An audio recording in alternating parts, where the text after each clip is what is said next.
I ain't even got to open this. Jim Carrey.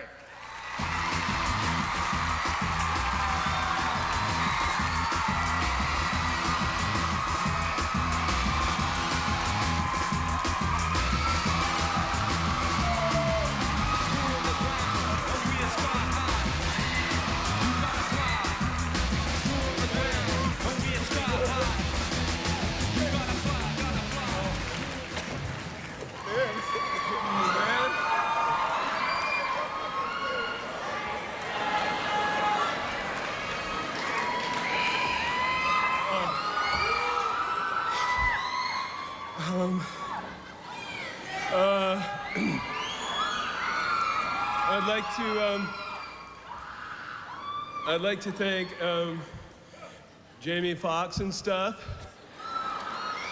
and for introducing me. And I'd like to give a big shout out to Britney Spears, who's here. Okay, but like, you know, leave me alone, Britney, because like I'm too old for you, man. I'm 17. And wow, let me see. I just want to say that I'm really thankful for this, and it's a great honor because I believe that young people rule the world and stuff, and and I've always felt a really special connection with teenagers and everything, and I'm kind of like, you know, kind of like a teenager, you know, in certain ways, like when I got my braces and stuff. You know, I was really embarrassed, and then like all my friends, you know, got braces too, and then it was like cool. And then, you know, like when whenever there's something like, you know, really, really important happening, I get really nervous, and like I totally break out and stuff. You know, you should see my back.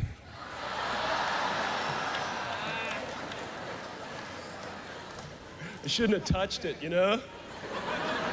But like, you know, but that's okay, because I saw NSYNC backstage and they totally broke out too, you know? In fact, they have a new breakout album and stuff, but, but like, you know, I'm really happy to be here, and it's really great, and, oh, ouch. Oh, that one hurts. Oh, that's ready to go. No, I'm sensing some seismic activity on this one, man. I better get out of here before I go totally Mount St. Helens, man. Okay? Thank you very much. Thank you. All right. You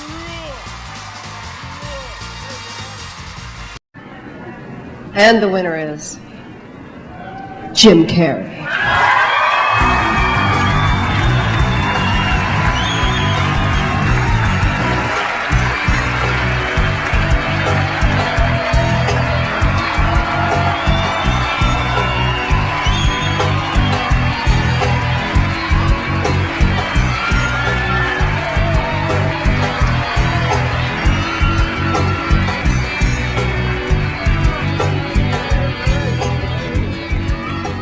Oh, thank you. Will, one word, 2 syllables, breath assured. Okay?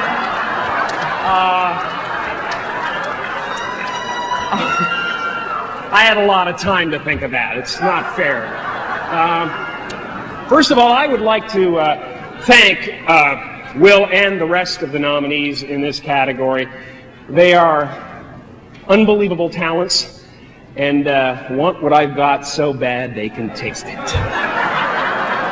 wow, I'm sorry. Where'd that come from? I'd like to thank my management team, who are wonderful, the best at what they do in every category, and should thank their lucky stars they ever met me!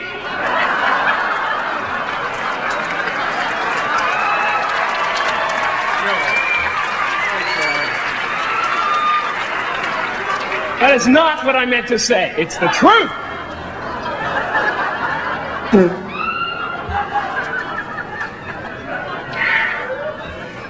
I would like to thank the fans.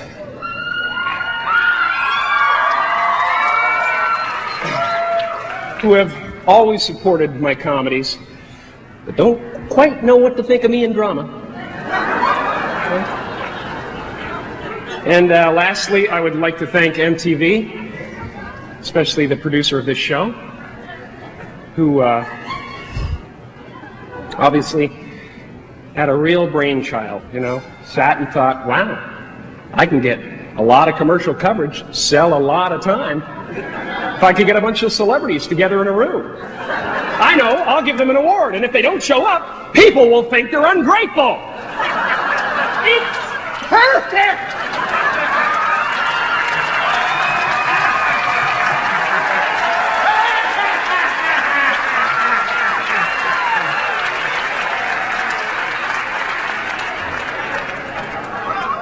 I really am grateful for this. It's a tremendous honor and a business.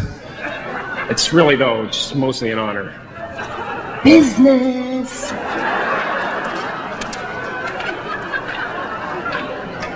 Okay, it's a business and an honor, but I'm grateful. I am grateful. Thank you very much. Great thrill for me. I'm here tonight to present the Creative Achievement Award to one of my true heroes, Rodney Dangerfield.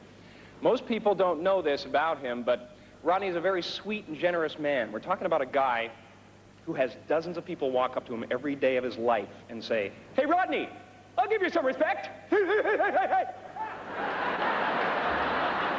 As if he's never heard it before, and not once has he cold-cocked anyone. That alone is an incredible achievement. I know, because apparently I'm smoking.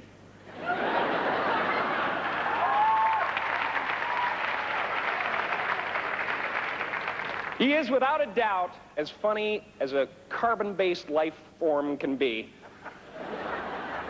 His biggest problem is that he fires off brilliant one-liners so fast that by the time you've recovered from one joke, you've already missed the next three.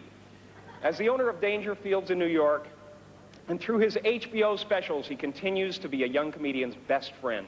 He even helped discover a young impressionist from Canada who dreamed of, at one time, being the next Rich Little.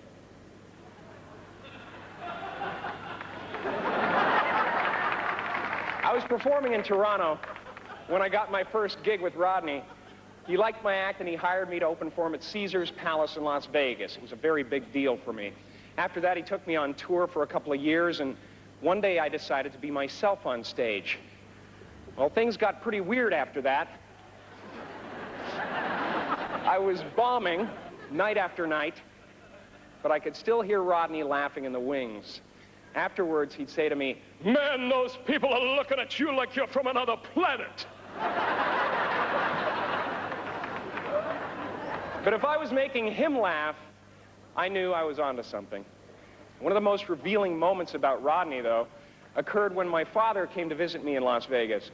My father was a pretty funny guy, and Rodney treated him wonderfully. My father knew him from the Ed Sullivan Show, and I knew him from Caddyshack. Somehow, he had found a way to appeal to every generation. You've got to admire that.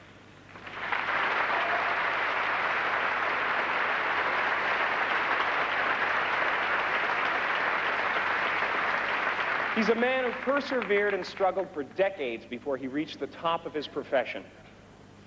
I don't know if anybody here remembers the comedy club era.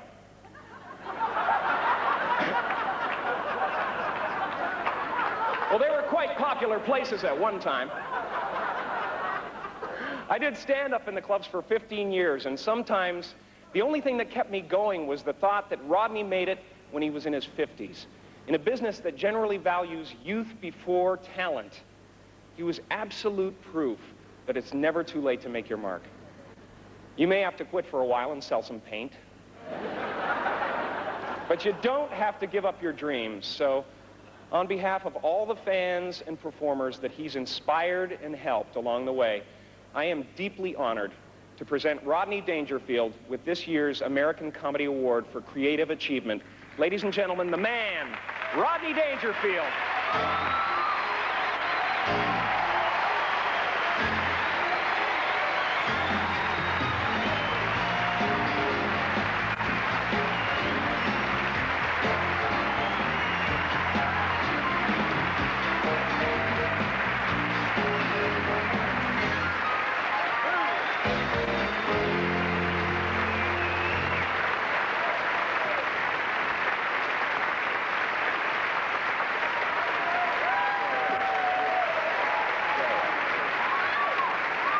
tell you, I'm all right now, but last week I was a rough shape, you know?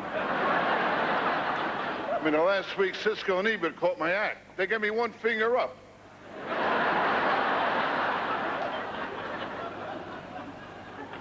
I want to thank Jim, and I'm so happy with all his new success. It couldn't happen to a nicer guy and a more talented guy, really.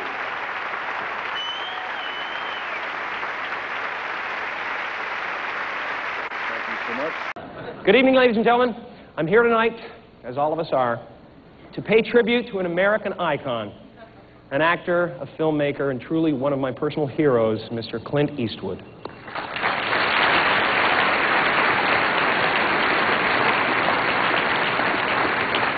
I'm also here because the AFI is paying me $20,003,000, making me the highest paid megalomaniacal boy king in all of Babylon. Don't get me wrong, Clint. I wanted to be here. But my quote is my quote. If I lower it for you, I have to do it for everybody. That's all. Not many people know this, but Clint Eastwood was one of my first supporters in the business. At the time, I was a struggling actor, and I was cast to play the part of a crazed, drug-fiend rock star named Johnny Squares in the Dirty Harry film, The Deadpool. For the Sure, you can applaud for that. All right. For my audition, I was put on tape singing an Alice Cooper song. I went completely nuts, tearing up the office, doing contortions, spitting into the camera. Afterwards, I wondered if I had gone too far. In those days, I still worried about that sort of thing. But when I finally met Clint, he just said to me,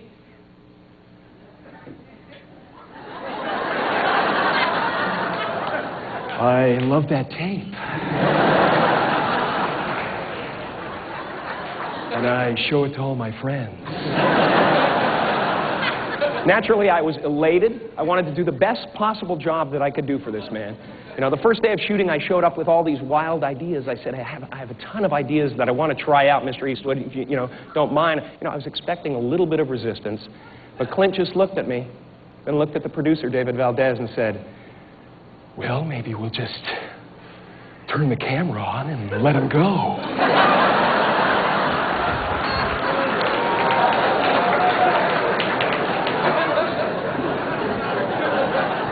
I improvised for about 2 hours after that.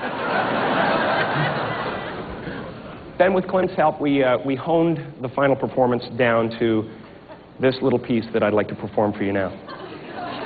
Hey, man, I can handle it.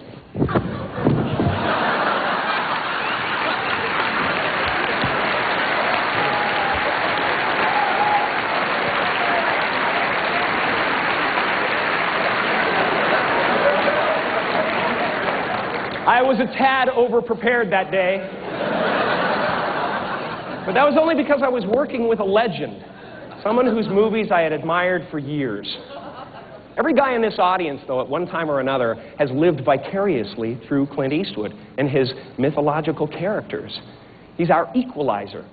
He's the one who could settle the score for us. The man that every man would love to be.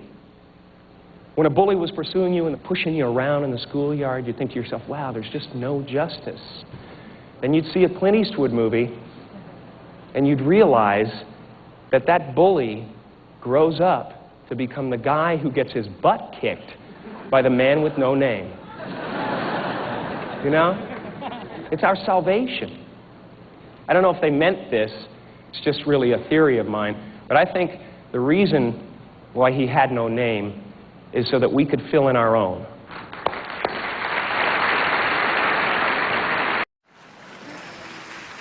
And your favorite, your choice for favorite comedy motion picture this year is Bruce Almighty.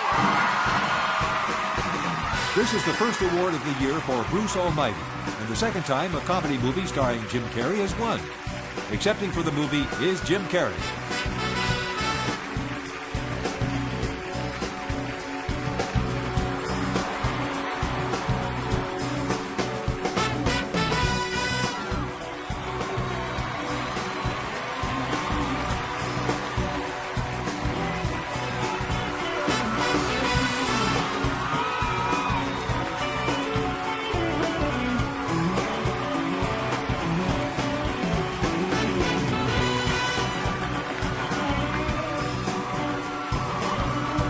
That is what I have to work with every day.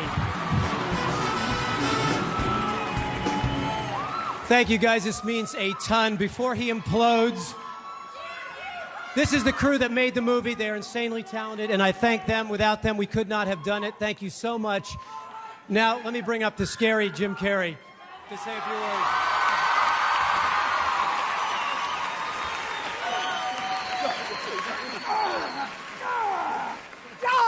Die! That's Steve Odekirk right there, by the way. He's created almost everything. He's the mad scientist behind me. Hi, guys. Wow. Not only is this an important win for the movie, it's just great to know that, as well as the movie being successful, the whole Hollywood community has decided to accept Jesus Christ as their Lord and Savior. It's fantastic. Thank you, my Jewish friends. Oh, that's great. By the way, I was wondering, Rob Thomas said something about who are the people? Are the people actually here that voted for this? Is there someone down here that voted for this? Who? You? Stand up. Stand up. Come here. Come here. Hurry, come down here. Come here.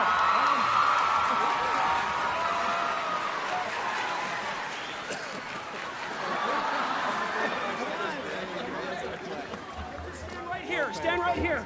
Okay, stand right here. Face these men. Now say thank you. These guys did it for us. The people. I want to say one more thing. Seriously. God has loved all of us through you guys my entire life. I swear, I've had so much love from people. When I walk down the street, people's faces light up. And I guess I really honestly want to say something serious, and that is,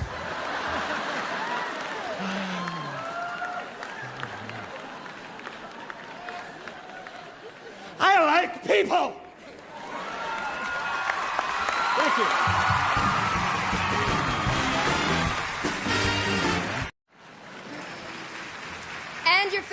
And your choice for favorite comedy motion picture this year is Bruce Almighty. This is the first award of the year for Bruce Almighty, and the second time a comedy movie starring Jim Carrey has won. Accepting for the movie is Jim Carrey.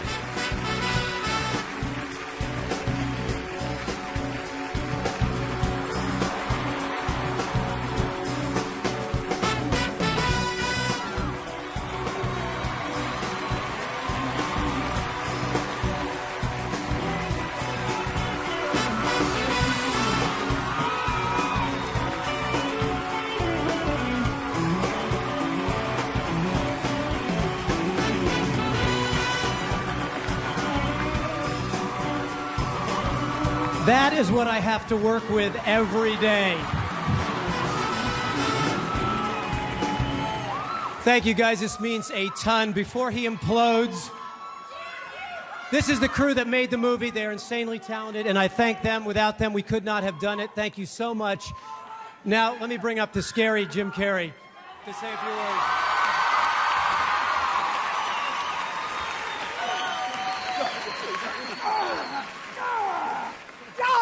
Die! That's Steve Odekirk right there, by the way. He's created almost everything. He's the mad scientist behind me. Hi, guys. Wow.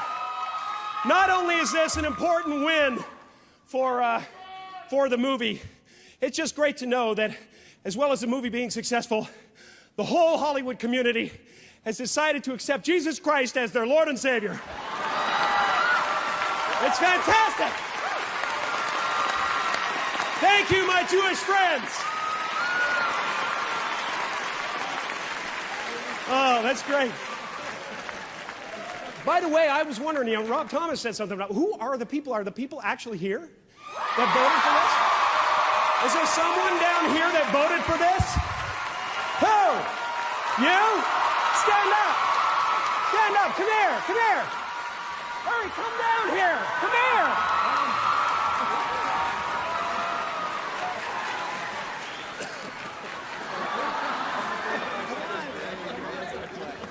Stand right here. Stand right here. Okay, stand right here. Face these men. Now say thank you. These guys did it for us. The people. I want to say one more thing. Seriously. God has loved all of us through you guys my entire life. I swear, I've had so much love from people. When I walk down the street, people's faces light up. And I guess I really honestly want to say something serious, and that is,